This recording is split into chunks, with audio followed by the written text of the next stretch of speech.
আমার স্বরচিত একটি কবিতা সূর্যোদয়। চাষিকুলি কাঁদছে বেকার, চারিদিকে হাহাকার, শিক্ষিতরা মরছে কেঁদে, নেই কি কোনো প্রতিকার? হবে নাকি আর কখনো দুঃখীর মনে সূর্যোদয়? হায় হতাশা করছে কেন, আসবে নাকি তাদের জয়? যাবে কোথায় শিক্ষিতরা, চেষ্টা করে নিরুপায়, যারাই বসে রাজ ক্ষমতায় সুযোগ বুঝে লুটে খায়। এমনে করেই স্বপ্নগুলো অথই জলে মারে ডুব, নিরুপায় আছে সভ্য সমাজ, বাধ্য হয়ে থাকে চুপ।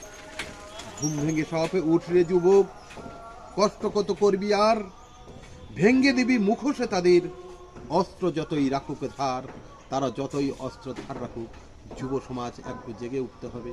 কারণ এই শিক্ষিত যুব সমাজ আছে নিরুপায়। তাই যুব সমাজের জন্য আমার এই স্বরচিত কবিতাটি। ধন্যবাদ।